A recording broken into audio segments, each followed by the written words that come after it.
რა წონა და გავლენა აქვს ფსიქოლოგიას სკოლაში? თითქმის მოწყვეტილია სკოლის პრაქტიკა ფსიქოლოგიას. მაგრამ მარტო სკოლის პრაქტიკა არა, პირველ რიგში ფსიქოლოგიით უნდა იყოს გამსჭვალული და ფსიქოლოგიაზე უნდა იყოს დამყარებული თვითონ სისტემა. კერძოდ რა, სასწავლო პროგრამები პირველ რიგში, ანუ რომელი ასაკის ბავშვს რის ცოდნას სთხოვ.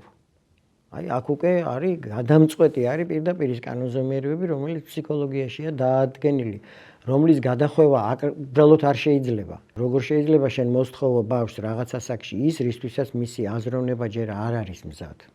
მეორე არის ყოველდღიურ პრაქტიკაში. იქ ურთიერთობები, პრობლემები როა სკოლაში, მშობელთან, მასწავლებელს შორის, ბავშვებს შორის რაღაცა, იქ რამდენად აქტიურად არის ჩართული ფსიქოლოგი ამაში.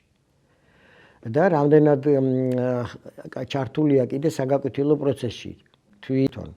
მასწავლებელი როგორ ატარებს გაკვეთილს და როგორი ურთიერთობა აქვს ბავშვებთან, როგორია ინტერაქცია, არის თუ არა. მესამე არის, რომ ბავშვებს რატო არ უნდა ვასწავლოთ ფსიქოლოგია. ესე იგი, რომ როცა ამდენ გადატვირთულ ზედმეტ რამეს ვასწავლით, რომ არავის არ სჭირდება ისეთ უამრავ რამეს.